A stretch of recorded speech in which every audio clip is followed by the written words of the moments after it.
healthcare worker or counselor. Have a plan where to go and how to seek help for physical and mental health needs if required. Need help and support? Please contact us at the hotline 311 Psychosocial Support at 722-6575 or 518-4157. Brought to you by PAHO, the OACS Commission, and UNICEF. I can't stay.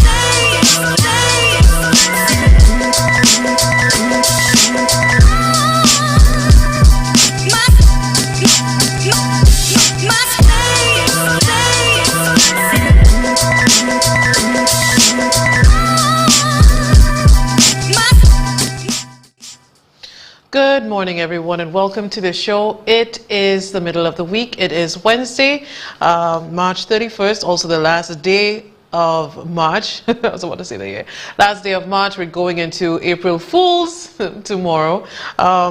But you know what? Like we always say, there's a lot to delve into. But before we do, let me say good morning, as we always do, to those of you locked in on Hits FM 92.1 and 91.1 FM. We always appreciate it. Also, if you are watching us on television on channel 124, that is Flow UTV Underground Television, good morning to you. And if you're watching us on the other social media platforms, or we're streaming at this moment on YouTube, on Twitter, on Instagram, on Facebook, and everywhere else, you know what?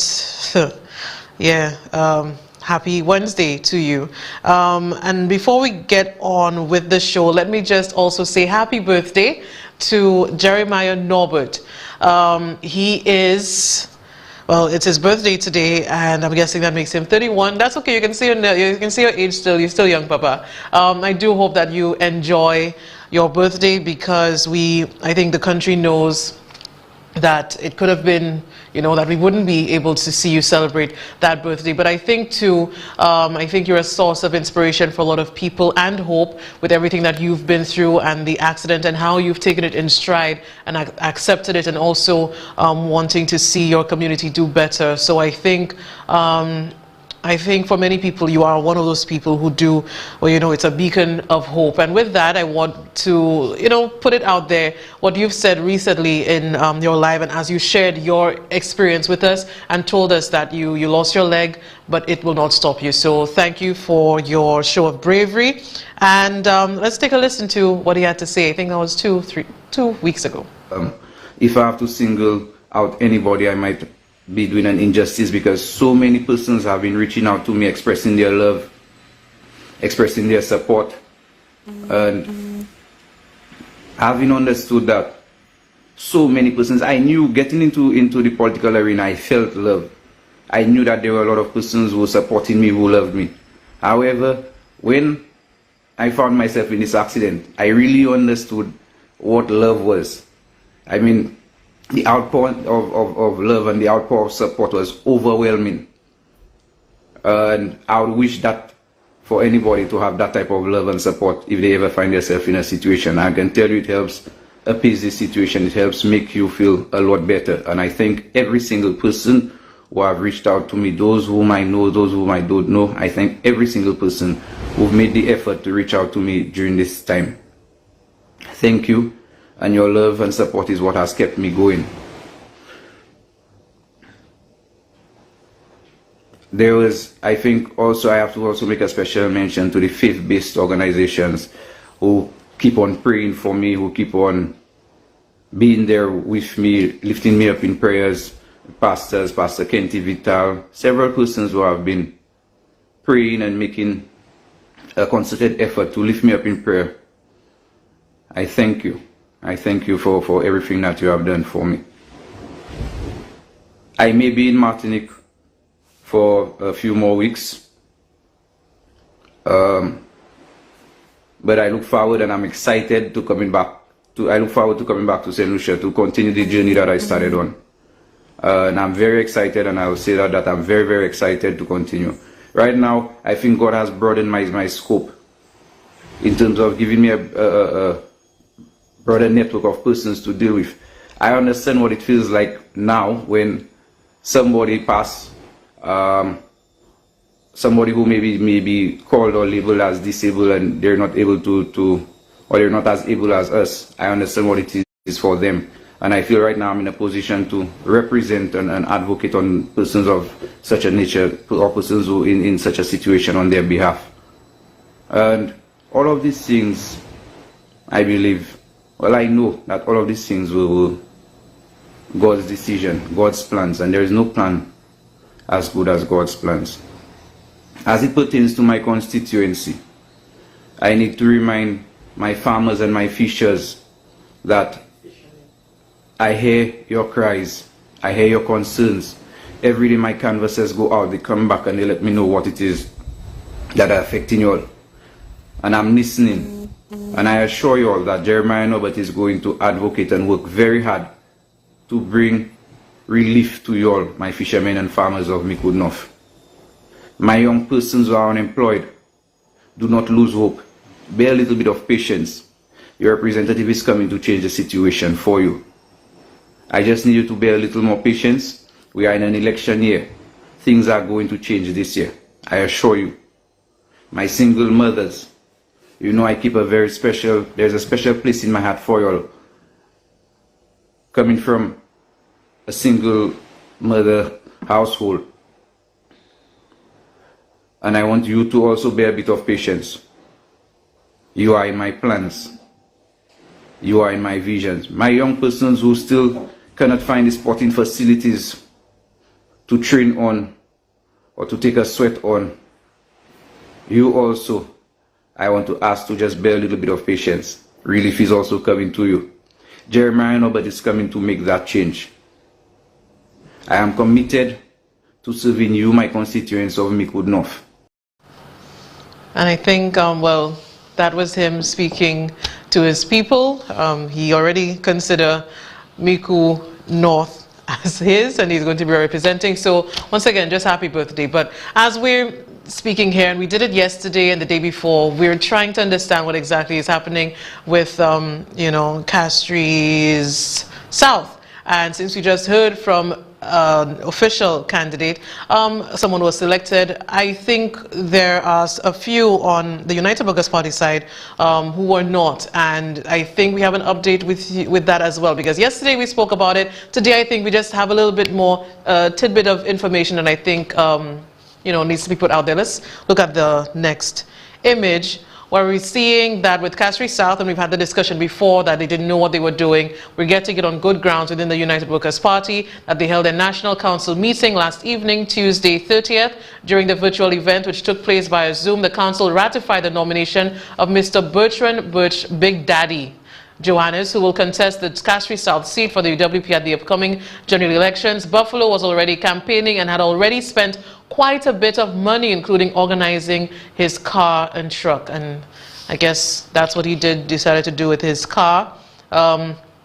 Moving with Buffalo, we see that there. So I guess there's no movement at all, Buffalo. So yeah, better luck next time. There are a lot of things happening, including the campaigning. Some people will not be selected, others will. But I think too, even in all of that, with the way that people have some real financial problems, others are ready to musty pay on that. But there are also others who know and feel that they can leverage their votes, they can, use what they have, whatever talents they have, to gain an upper hand, make some money, that kind of thing. The corruption, if we're going to be quite frank and use the word for it, is, it will be rampant. We've seen it last elections, and we expect it to happen again. But we don't have to just wait for when elections will be called in the next month or 2 months or whenever the Prime Minister decides. We've seen how that sort of psychology, how that mentality has worked, and we've seen it in real time over the phone with a minister, and still nothing for that. But let's be reminded of how that happened. You can't come and pick up some gossip. You heard something at Constitutional Park. Miguel. Next thing, you heard something on Constitutional Park. Miguel. You heard something by the market. You coming and ask me. I'm a busy man. The money you're using in the buying back, so the money you're using for the galas, The money you're using to bring the women everywhere and pay the rent in all parts of the islands for different young women. You understand me? Abusing the title that you have.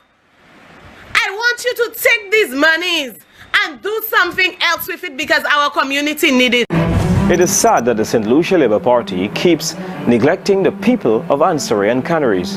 You know, the voices from the ghetto are powerful and strong enough to defeat the challenges that the people of the ghetto face, and I think that these voices are going to overpower. A conversation between Tourism Minister Dominic Fede and an unknown male was leaked on social media Monday night, but the Ancillary Canaries MP maintains that there was no untoward behavior. Now, Fede's political rival, Castries South East MP Dr. Ernest Hilaire, had something to say as well.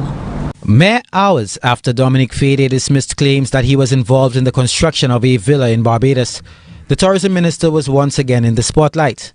This voice note started making the rounds Monday night. Dominic, you're not hearing me. I don't think you hear me yet. Exactly what you're saying to me, that's what I said to you. I appreciate it. It was paying the bills at the time. Whenever I have it, it's good. You are going to, hold on a man, so you are going to get your little, that will continue, right? You will continue to get that even again, you will continue to get that. That's like your thing, but I will still give you a couple contracts to add up to that. So I'm saying that you have to see yourself overall when you get your lump sum, that you still do better off than Julie and these people. I'm not against you giving Judy the money. Judy vote for her money. Judy have all her children vote for Flambeau. I'm not against you giving Judy no money or anybody that vote for Flambeau money. The close to a minute-and-a-half long soundbite ends when the minister tells the caller, an individual apparently named Sire, that he has to go. While it went viral, observers noted the reference to an $18,000 contract, suggesting that it was payment in exchange for votes in 2016 and votes at the next general election. I was only asking for what I want. So let me ask you a question. And I feel I deserve what I asking for. And that's basically what it was about. Just me telling him, yo, time for you to give me something sufficient, because, hey, let me tell you, I can call the minister, right? I have that advantage, probably, over the community. Or I can call the minister and say, hey, I'm missing $200 to do something. And he will call me Sire and I'll get that. But moi pas enlève ça garçon, moi pas enlève ça. Moi pas enlève ça. Pas enlève ça. So si tout comme moi pas enlève ça, il vient demander moun bail chaque fois. So Robin moi pas enlève ça. So tant ça. Moi c'est comme moi que moi dans position pour moi souvent bail qui bon, pour moi c'est l'argent moi multiplier et puis pour moi ça bail moi ajouter puis pour moi faire bail pour moi ça on boss moi pour moi faire bail m'a faire mais enlève ça moi enlève bail. Et moi, je vais commun aussi. Et c'est pour ça que moi, pas jaloux que madame l'a joint dans l'argent. Moi, aimé ça. Vous comprenez? Now, you hear how I expressing myself now. That is when the thing boiling. That how I just express myself now. That's how I was talking to Dominic too. Because I'm not against nobody getting nothing. As long as you vote, you see, and you get something, and for that. But you see, when you have a blade like me, a weapon like me in the first one for you, and all now, so I dull. You put in yourself in problem. So did you construct a balcony for him? What work did you do? No, I just draw the example. So I just draw the example between me and you. So, but I'm an artist guy. You know the champion Flambeau song was the one who make that song, and that song win the elections. And that song, when all other Flambeau songs stop playing when elections won, round the island all you can hear is champion. Flambeau, champion, you check what I showing you. So yes, sir. That is my contribution to the whole island. That is my contribution to my constituency through the music. Not that alone. I've been around. Let me ask you a question. With the breed of politicians you have been around, do you believe they operate professionally? I do believe I've ever seen a professional politician in my life. No, in St. Lucia. Well, I'm not asking you to generalize. I'm saying with those you have been around. Like I said, I don't think I've ever seen a professional politician in St. Lucia. Whether I around them, not around them, I don't see nobody that professional. I will not give them that tip there. So basically you're saying that Fede is not professional? Nobody is professional. Now, I surprised her with Judy the thing target and his Roseau, the thing target and them kind of ones and two, because like I said, the conversation was more intense and more sensitive. You understand? And for other people name I mentioned that get thing. And like I still telling him, it's not like I bad minding them. Right. I figure out like I need to be in that circle too. You check what I'm showing you, because you cannot have people watching me. I talking from my heart. You cannot have people watching me and tell me, that's not David kiss out me. It hurts. I just feel I need something, my brother, and that's just what I asked for. And whatever that go out there, there was more things that could have gone out there. And they have to respect people that are ground workers in them election thing. You see, when when y'all win and y'all go in office, you see the people that going house to house if y'all, and the people that going everywhere if y'all have to respect them people highly, because even the people not having transparency in nothing when you're in power, they are the ones being asked on the ground, what's going on, what's next, what. So if they cannot see the light through us, and we work so hard, what will you expect? What you expecting? So when you tell me that you make song and you don't have nothing, it hurts. Right. What you going to expect? So I expect you to just follow me again when I say let we rally. For it work, we're boiling down to 0.0 now. I asking for what I want. Alright, it's all about me. I wasn't even checking about constituency or whatever. I know my value, I know my worth, my brother. And I want to remind you that you've said it to me, that you're asking for a little donation on each of the contract. You're not a non-profit organization, but you want a certain percentage of each contract. You want. I don't know if you guys remember that was from last year, and it really, for me, showed me how people think. And as we're getting closer to elections, when he said he's like a blade, I'm a blade, but now I dull. And there are some people who, they're there and they wait till you sort, tout côté you sortir, you serve bagay, by hakumase. So, they want to be part of the election thing. But more than that, it really shows how corruption from the very basic level, how it really trickles down. And when you heard the conversation with Fede and he's saying, you're going to get the contracts and he's going to give you a blah, you'll get a bigger one than Julie because you voted, that sort of thing. That is one of the major problems that we have in this country. And it's also, if we're going to be quite honest, it's how many people think. So if you have that sort of mindset, people willing to be used, people willing to do the work for their vote, willing to be paid for their vote. And you also have the immoral politician who is also willing to pay for their vote because they know that whatever happens, even if they pay $100, the next 5 years where they could be a millionaire, they can really make the money. They don't care. They're going to dish it out. They're going to dish it out. And as we continue with this talk of corruption, I just wanted to really put it out there because there's so much happening and the scandals have gone on, and we've forgotten, I think, many of the things that's supposed to anger us. We forget because there's so much going on. So let's take another look at what corruption looks like in this country. Oh, Jackson, là, il dit qu'il fait. Maman idée rien pour ça qu'il prend coup. Rien pour ça pas ça prend coup. Ou pas mettre toi avec qui ça c'est ici. En football, il a laissé ici seulement. Après ça, qui laisse le cheval ou fait, Jean l'autre pays qui l'autre pays vient garder le suite. Qui ça c'est ici ni? Après avoir le dernier l'argent qui est là. Comment est qu'on what construit? Ici, lever son dernier Jean Saint ici à présent.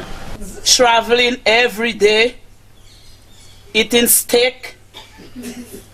I'm not eating nothing like steak is chicken or backs. I'm eating. So I'm hungry and I'm suffering. Currently, the average local investor is of the view that the current investment regime and support institutions are designed to facilitate foreign direct investment. Unemployment among young school leavers is somewhere around 50%. It's higher than the national average, which is about 22. No country can survive with that kind of ratio. You are creating an economy which has a fragmented social structure. And I don't see a future in that, and I think we have to rise up and put an end to the ignorance of our people.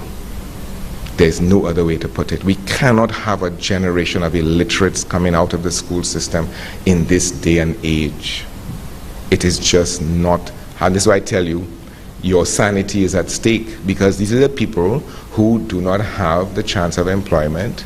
And if you think that the alternative to crime is police and punishment, it is not. The alternative to crime is work and reward. So we're incentivizing foreign companies, and I have a problem with this, and I really don't care who likes it or doesn't like it. We're incentivizing foreign companies to come into St. Lucia, waive their taxes, make them more profitable so that they can put us out of business. That's what we're doing. And we need to be very, very clear about that, because that makes no sense for people who are trying to grow businesses, earn profits, invest in the credit union, buy a house, build something, you know. I tell you, the fella sucks. I actually told Mr. Shastri on an interview, I give him a chance. I voted for the United Workers' Party, fully-heartedly. But right now, St. Lucia in jeopardy. St. Lucia have nothing to offer. The only thing Mr. Shastri is doing is just go ahead and lie to people of St. Lucia and in the air. I don't know what if it's a plane or whatever carrying people around. Mr. Shastri is nobody to run this country. None. And I'm very sorry. People of Derry so vote Mr. Shastri, and I said to people, give Mr. Shastri a choice, and he's doing wrong things. I believe Mr. Shastri is mad. Working in the field of corruption for about 15 years now, wearing different hats, and this work has taken me to many different countries in this world. For instance, why go through time-consuming and tedious tendering processes if there is a known and trusted constructor in the neighbouring village? Why be difficult and start asking questions when the local bigwig wants to rezone some land because he would like to build another house? Now, what holds true on a corporate level may also hold true on a societal level. Isso tudo ça il a fait. Il pas pièce moun. Il pas un CB. Il pas rien comme ça. L'esprit qu'a quoi il comme ça. Salope. And we reduce the level of bureaucracy so that we can get the money quickly. What's happened to the world, everybody's so concerned about corruption that the processes are actually more leaning towards corruption prevention and accountability than it is in terms of what the money was supposed to do. You know, as I think about these things, you know, it occurs to me that this is probably one of the most corrupt places around, you know. We recognize the need for good governance, but when good governance starts getting in the way of progress, we think that something has to be able to change in that regard.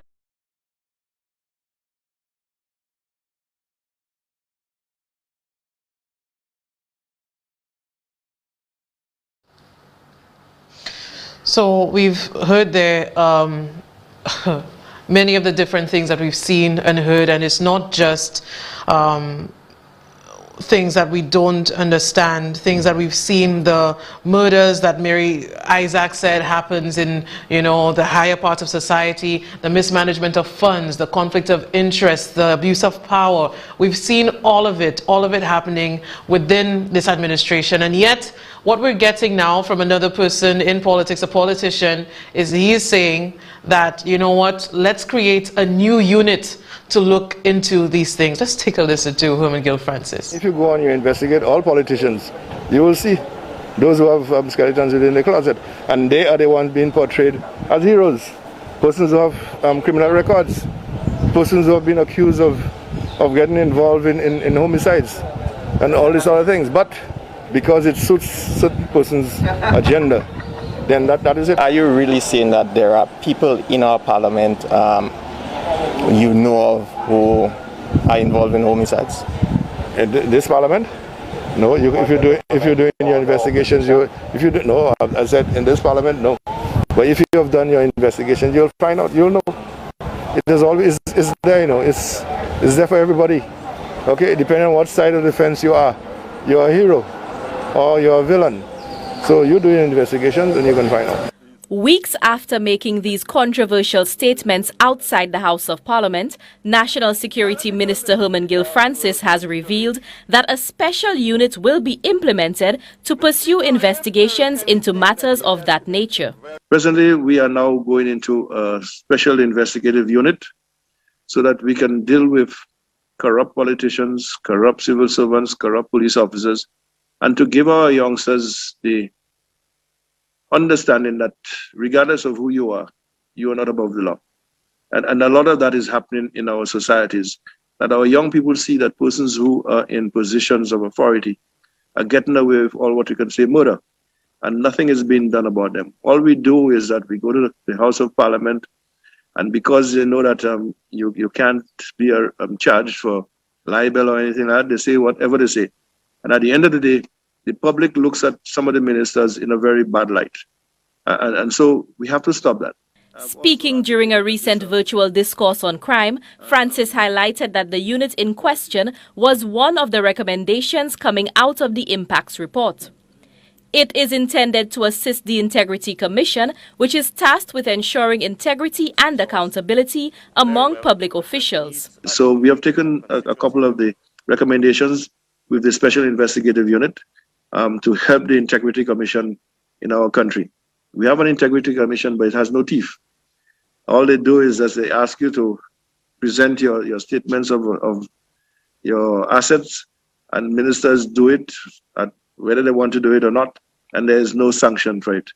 They can't have the ability to investigate any of those ministers, and so that team will assist the Integrity Commission and also the parliamentary commissioner when he or she is faced with issues of corruption or abuse of office from ministers of government.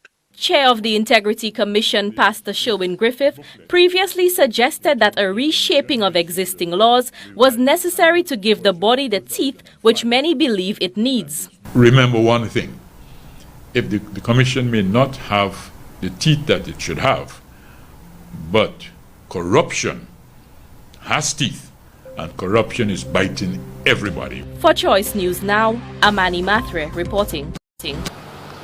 I don't know. When you saw that, I don't know. Do you believe that? You believe Herman Gill is going to make a unit that's going to tackle corrupt politicians and dirty police officers? And I think it continues to show how these people have no respect for us. So you're going to say that, elections there, say something that sounds nice. But if you sit down in cabinet with people who can buy villas for millions of dollars or find a way for their sons and their family to get things, you're sitting there amongst all of that. If you look on that side and you look at that side of Herman Gill, usa waiting nepot munuwe. When you're having the cabinet meetings, arrest anyone you see, if you turn right, turn left, whoever next to you, take them in.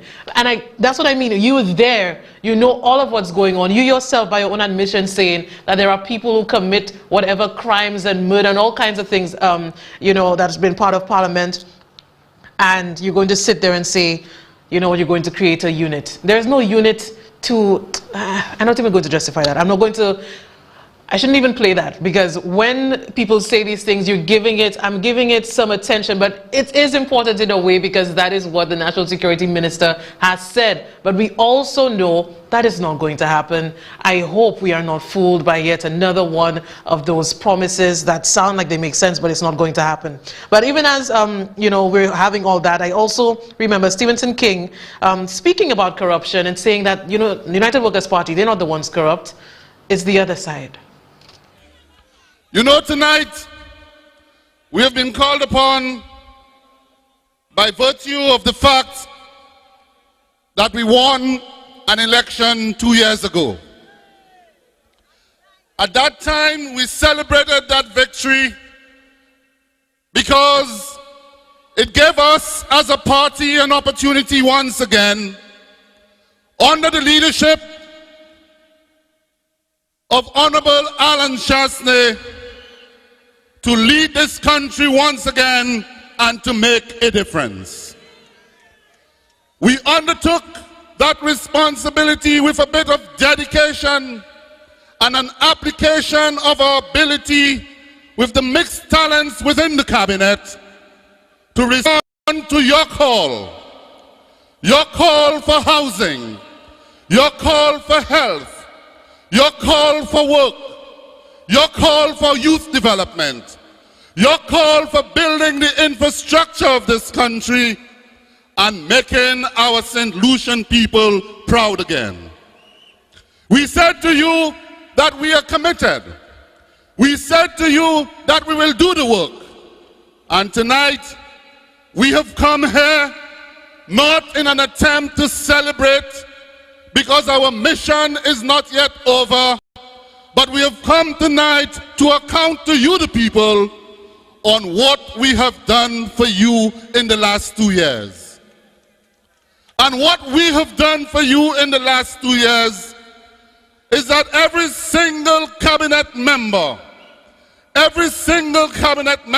this government has applied themselves and have worked for you, the people of this country. You said you had enough of labor.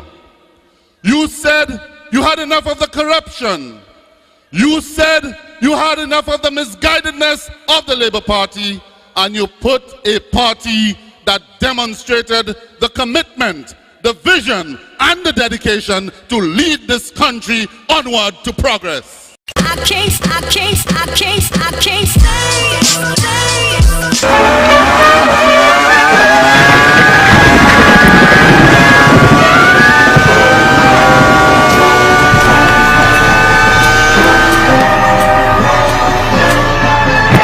You're watching UTV.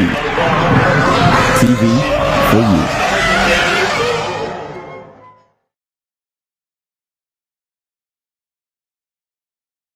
Hey girl, what's your name? What's your name? Hey, you're in a good mood. Girl, if I tell you, I just pre-registered for the COVID vaccine. Hey, but yes. Supporting you in getting vaccinated is important to us at the Ministry of Health. By selecting one of the options for pre-registering, it helps us to be better prepared and more efficient at managing your demand for vaccination. There are 3 ways to pre-register for your COVID-19 vaccine. 1. Go online by visiting https://hmi.govt.lc/. 2. Contact your closest wellness center. Or 3. Contact your private physician. When we get vaccinated, we don't only protect our health, we are taking action that benefits the health of our entire nation. Vaccinate for you, for yours, for us. A message brought to you by the Ministry of Health and Wellness.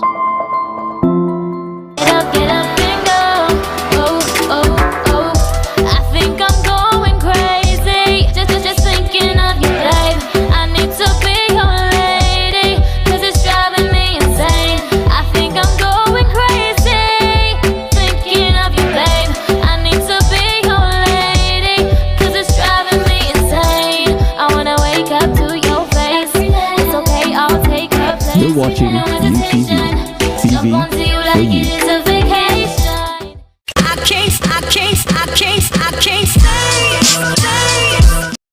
The Ministry of Health and Wellness launched its national COVID-19 vaccination campaign on February 17th, and as of March 29th, has vaccinated 22,011 people.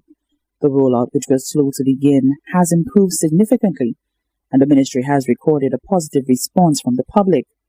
But with an initial stock of 25,000 vaccines from India and some which were donated from neighboring islands, there have been questions surrounding the country's readiness to continue its vaccination campaign.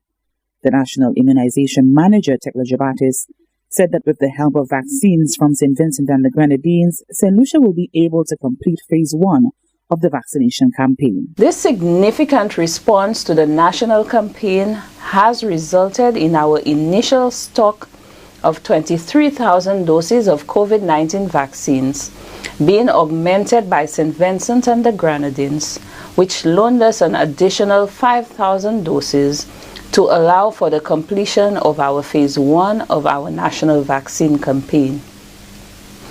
Early in April 2021, St. Lucia expects the first shipment of 24,000 doses of the Oxford AstraZeneca vaccine from the COVAX facility.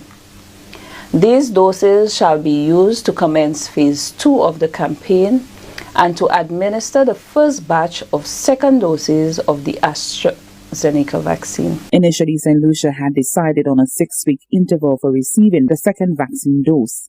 However, a release from the World Health Organization on March 16th noted that a wider second dose interval of 8 to 12 weeks is recommended. This revision was done as it has been proven that this wider window increases the effectiveness of the vaccine as it provides increased protection from the virus to individuals who are vaccinated within this updated schedule. Considering this update, the Ministry of Health took the decision to reschedule the second dose appointment to 8 weeks for people who were initially given the 6-week appointment after their first dose. The Ministry of Health will be informing these individuals of the new date of their second COVID-19 vaccine dose by way of a phone call or through the management of their organizations. Like any other vaccine or medication, there are common side effects associated with these products, which some people may experience. For the COVID-19 vaccines, these side effects are generally mild to moderate. When they do occur, they tend to last about 24 to 48 hours after receiving the vaccine. Common reported side effects include tenderness, pain, warmth and/or swelling at the injection site, fever, chills, fatigue, headache, nausea, muscle ache and body pains. There have been few reports of rash, itching, dizziness, sweating and abdominal pains. Now, today, March 31st, will make it 6 weeks to the day that the vaccine rollout, the first dose, it was given to people. That was on February 17th. Let's take a look at the next image, where you could see there the date and everything else. The national COVID-19 vaccine rollout, that was on 17th of February. From the 17th of February to this day, it is 6 weeks. Today would have been the day that those who got vaccinated, you can come off it now, those who got vaccinated on that day would have to have their second dose of the AstraZeneca vaccine. Right now we're seeing that we don't have any second dose, because what you could have done, I think what would be the right way to have done things, is if you're getting 22,000 vaccines and you know you have to do 2 shots, then do 11,000 people, and then for a fact that no matter what happens, you have the second dose there for them. And we're seeing the effects of that, because even now they're saying that the supply from India, it cannot be the same 74,000 that they wanted. They have to now try to accept 24,000, because India now needs the vaccines more than they are able to give it to other parts of the country. And that for me is the real problem here, that we continue to have a sort of madness where you just give out all the vaccines that you had and just expect to get it within 6 weeks. And for some reason, I don't know whether it's luck, I don't know what it is, right now they can save face or try to save face by saying, it's not 6 weeks anymore, it can be 8 weeks. So now, the health organizations are telling you have an extra 2 weeks. But what if that didn't happen? What if that didn't happen just last week for the World Health Organization to say, it could be 8 weeks, there's more efficacy in the vaccine if you wait 8 weeks instead of the 6. The plan, the rollout, the response to COVID-19 in this country continues to baffle me. But more than that, let's hear from the CMO as she tries to explain. We're getting another 24,000 next week, okay. And that will be for our second dose. Okay, so that 24,000 would be for those who have already been vaccinated. Okay. And that would be our first batch from the COVAX facility. Okay. Chief Medical Officer Dr. Sharon Belmar George, a guest on the hit HTS talk show Straight Up with host Claudius Francis, talked everything vaccines. There is heightened concern about the availability of vaccines after the announcement that India and the Serum Institute of India, the largest manufacturer of the AstraZeneca vaccine, halted vaccine exports to deal with a rise in COVID-19 cases in the country. But Dr. Belmar George gave assurances that the COVAX scheme will ensure equitable distribution of the vaccine despite the delay in India's shipment of vaccines.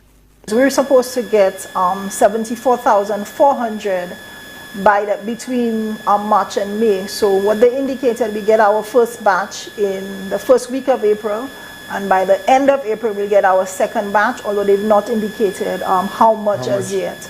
So we're very hopeful, and we are also working on some other leads which I won't indicate yet until they're sure. The chief medical officer touts the benefits of inoculation, pointing to easing the burden on the public health care system, given the morbidity rate. What is most important to me is the fact that no one gets the severe form of the disease, the hospitalizations are down, and the deaths are, so it's 100% coverage from that. And to me, if we could, it will be almost like a common cold. You just get very mild symptoms, you don't complicate. I think that is already a huge leap for us, and especially here.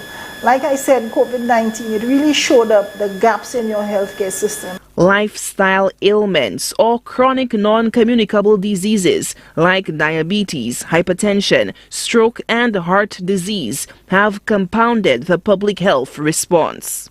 One of the things which came up during our collaboration with the Rastafarian community, and they're on point, the first part is prevention, keeping healthy lifestyles, eating healthy, exercise, reduce stress. If you have a chronic illness, remain compliant, take your medication. If you're already healthy and you get COVID, it won't be that bad. It's for those persons who are really non-compliant with a weak immune system is where we really see that COVID has a huge impact. The CMO also provided guidance to individuals who are awaiting their second shot of the vaccine but are scheduled to travel before the second jab is administered. She advises that these individuals stick to the AstraZeneca vaccine when receiving their second dose. If you started with AstraZeneca, your second dose should be AstraZeneca. And of significance for us, in the initial information guidance on the use of AstraZeneca, they recommended 4 to 8 weeks for the second dose. Isn't it now up to 8 to 12 weeks? It's now 8 to 12 weeks in the new guideline. What they noted that when you wait that extended period, the efficacy is a lot higher. So we will be putting out a missive tomorrow to guide the public to look at the dates when you got your first dose and now recalculate, because we will use the new guidelines in terms of giving the second dose, because we would want... So those of us who got it already, that date at the back of our form, right, we should call in and get a new date. Right. Okay. So think of 10 weeks later, and then we will be, because we will open up the clinics again so that everyone who got their first dose can now get the second dose, but it will be a new date. The Ministry of Health, as of March 29th, had administered a total of 22,011 first doses of the COVID-19 vaccine in St. Lucia. Solange Alfred, HTS News Force.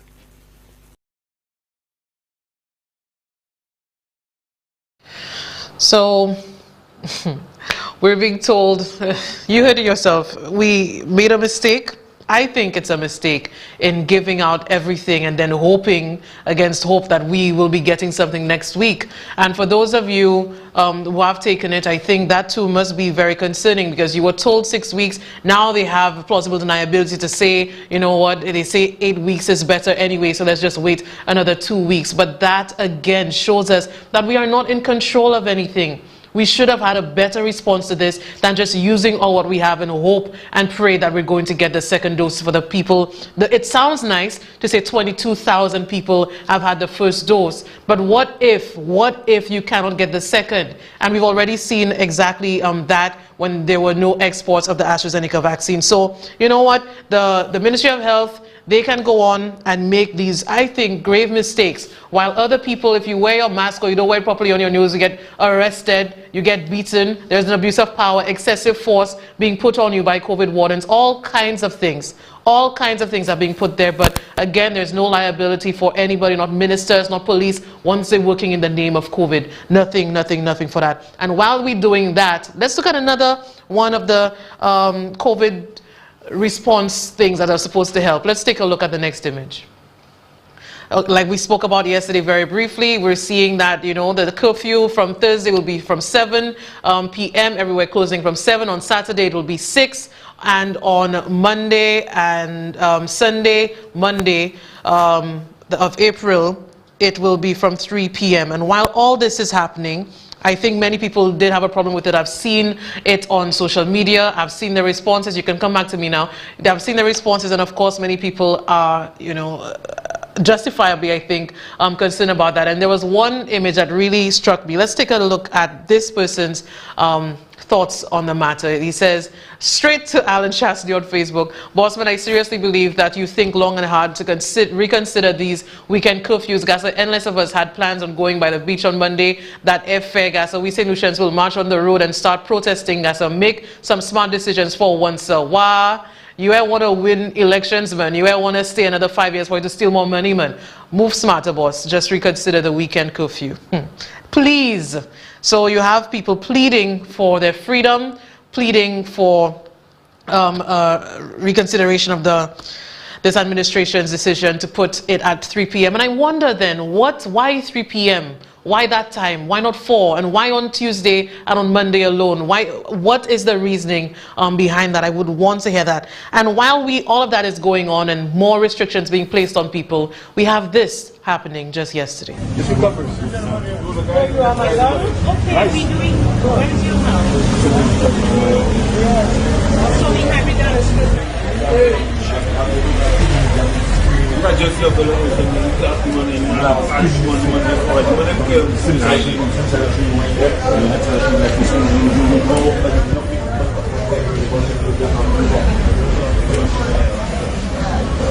Prime Minister is live on, guys.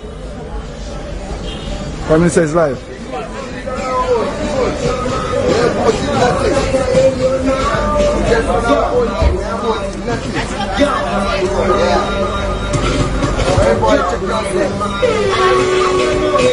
I know. So we're seeing here the Prime Minister and Sarah Flood-Bowborough yesterday afternoon doing their walkabout. I guess doing their campaign. You can see the things are changing, and it's coming, it's here, the time has come. Elections are there, and you can see that. So again, there's a disregard for any of these protocols. Let's look at the next image so we can really see, you know, what it looks like. The Prime Minister without his mask on, Sarah Flood-Bowborough without her mask on, people around them, some with their mask on and some without, talking, and of course trying to get some votes in Castries Central there. And we can, you know what, I'll take your calls at 572-7588. But when you see that, I hope that we understand what it means for people who, you know, Easter, they're waiting to make some money. I can tell you that for sure. From all of what people have lost, from Carnival to Janique, all to Chris, all of it. And when you're hearing of Easter now, you're getting the restrictions. And even if you want to understand where they're coming from, when you see the Prime Minister break his own rules, his own laws, and nothing for that. Where were the COVID wardens in all of Castries, Labatin and Pearson? It's the continued double standard that we're seeing here that really, I think, affects some people. And then we also remember too, let's put up the next image of the fun walk that was supposed to happen. We remember that that was a huge discussion too. And we're hearing, well, that was supposed to be April 2nd. Yesterday, Zachary, I think Hippolyte, he said on his show yesterday that that's not going to happen. It will not be allowed. So don't even worry about it. But it also speaks to me that why was it put out in the first place without any sort of police permission, nothing of the sort. You can come back to me now. That is what we're seeing here, just a disregard of any of the rules. Nobody cares, but you're going to get people screaming, help me, as COVID wardens and everything, you know, start to descend on them. Let's take the call. Good morning. Morning, Tresha. Hi, morning. I'll say something here. that doesn't mean I want to downplay the vaccine and downplay COVID. You know, I took the vaccine, and I merely take that as a joke, you know, even though it's going into my body. I've joked about that with my friends, you know.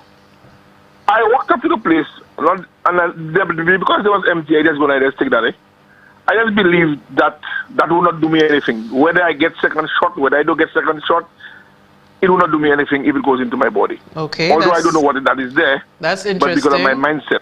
Mm-hmm. But one of the reasons I've always had that concern about the government itself, because you cannot depend on the time. At one point that the government need to purchase their own vaccines. And I wrote about it, I spoke about it, whether or not that when people will be ready for the second dose of vaccine, whether the government will be ready to give them the second dose. Now, call me a gade, mopa a gade. So said, so done. Fortunately for them, something came out in the media that you could go 2 more weeks later. Mm-hmm. Now, they probably hopping on that, but it's bigger than that, Trisha. It's bigger than the 2 weeks extra you could go related by the scientists and them. The government doesn't even have the capacity to buy their own vaccines. Because I remember clearly Alan Shasner said after they receive a certain amount from COVAX and whatever, they have to buy. Mm-hmm. Has the government placed an order to purchase vaccines? And that is the... Now, let me just move on to Herman Gill quickly. You really think that Herman Gill put a unit together to investigate government ministers and parliamentarians? Saidi. So why Herman Gill have started with the Pajoa letter? He should start with that. Mm-hmm. He should say to Alan Shastley, you know what? There's a case in the Sufre Foundation that's supposed to be, say to his DPP or Attorney General, let us go and we should carry out on the case with the Prime Minister. We should find out with all the direct awards. And that is the issue I have with Herman. I believe I have known Herman Gill long enough. And what I believe, Herman Gill fooled me. I believe Herman Gill was so more principles. But when I saw Herman Gill stands up in the House as a senator, and even in interviews, defending certain things, I myself start to question: is this the man? I believe that was the man of a high reputation and hold it up high. And I don't know why Herman Gill, why he said it, but he's going to do it. Bravo, bravo. But he knows he has to start right in his backyard. Thank you, right caller. in his backyard. Thank and that, remember, guys, the legislation there? Remember that legislation that was passed? The same day they went in the House and passed the legislation and nobody should be nominated on a Saturday. That there is no statute of limitation there for investigations. So I hope Herman Gill continue on that and let us see what we have been talking about for the 4 years. Thank you very much, caller. Good morning. Good morning, caller. We seem to have lost that call. Good morning. Okay, I think we've lost that call, but okay, we have... Hello? Hi, good morning. Yes, Trisha. My question to Alan Shastley. Go ahead. Hello? Yeah. Yes, Trisha. My question to Alan Shastley is, what is he scared of? Is he scared that he knows in his gut that Philip JPA is going to run over him in an election? You see what I tell you? Hold on. I have feeling Alan Shastley is scared of Philip JPA because he knows Philip JPA is going to run over him. And all the ministers that's in the that's on his side. I believe Mary Isaac has all the balls in a jar. So if they want it back, They have to check Mary Isaac for. How is Mary Isaac that have it? You know, because she alone, I guess she alone have like even some dignity to say some shit on the television. You know? But people like them fellas that are watching them fellas and like a bunch of jokes that they, you know? I say, Lucia, you see after we see we beat Alda Shasti and them, what to run that man out of the country. Period. Straight up. Move that man there, make that man take his father and evacuate quickly. Next level shit. Thank you. Thank you, Colin. Let's take that other call. Good morning. Good morning, Tresha. Good morning, sir. Tresha, every time I see and or listen to Stephen King, I feel sick to my stomach. Can you speak a bit louder, please? Yeah, okay. Go I ahead. said every time I see and or listen to Stephen King, I feel sick to my stomach. I mean, here is a man, a former prime minister, who I feel pretty certain understood what it meant to be prime minister, understood what it meant to have the fears, the hopes, the concerns of an entire people on his shoulders,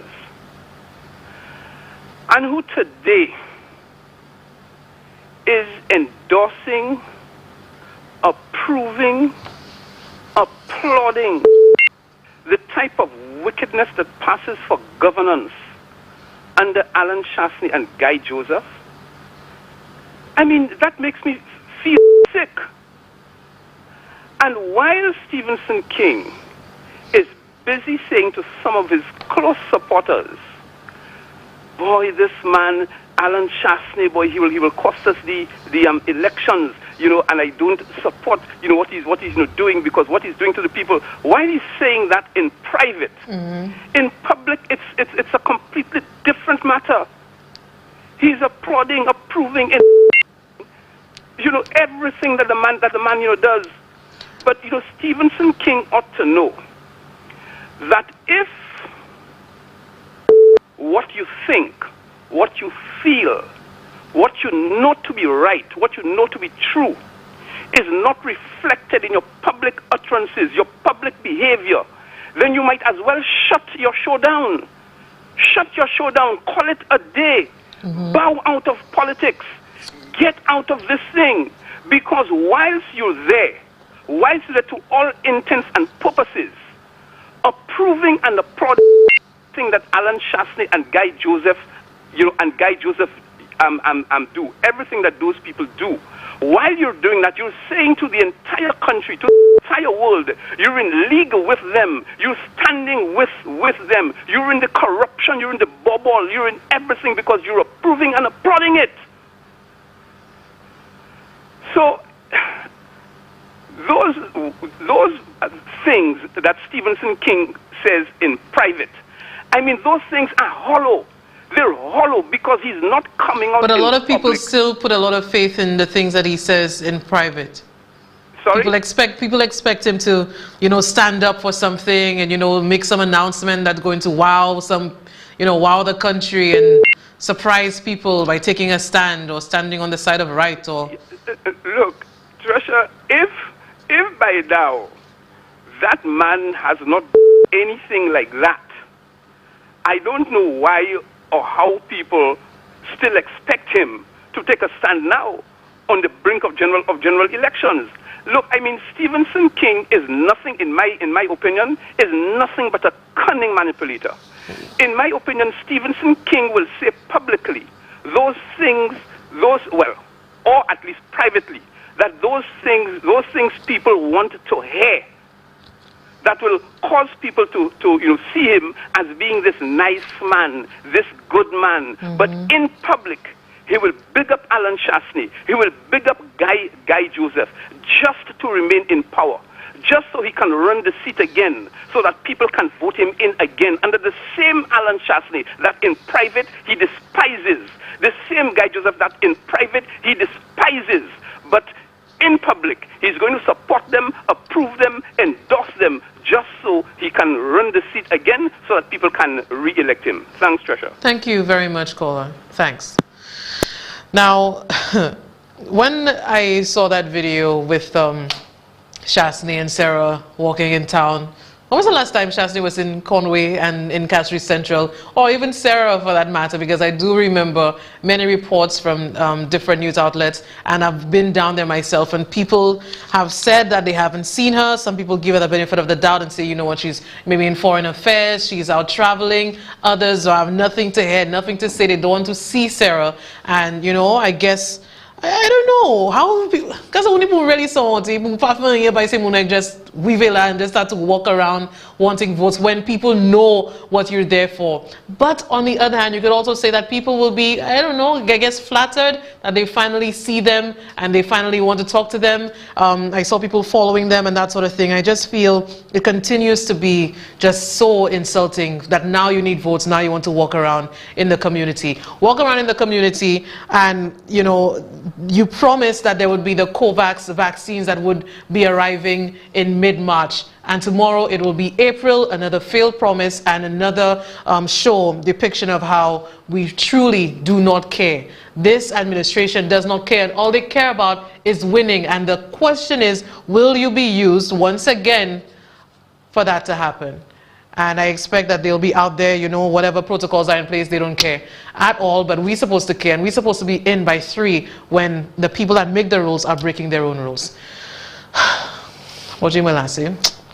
Okay, so I think that is it for us. I appreciate you guys, as always, staying with us and having the discussions that we need to. I appreciate it. And you know what? We need to keep our head on and be aware of when we're being manipulated and when we're being lied to and when promises are being made, because this is a time for it. We've already seen that, and the question is whether we're going to fall for it again. And yes, some people are saying, you know what, we're ready, call it date, let's just get over it and let's put these people out and, you know, try to get some change, trying to get something that even has a semblance of good governance. I think that is what many people are saying for now, but we'll see where it takes us.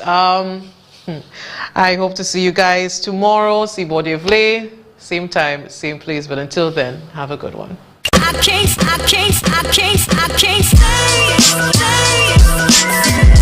stay.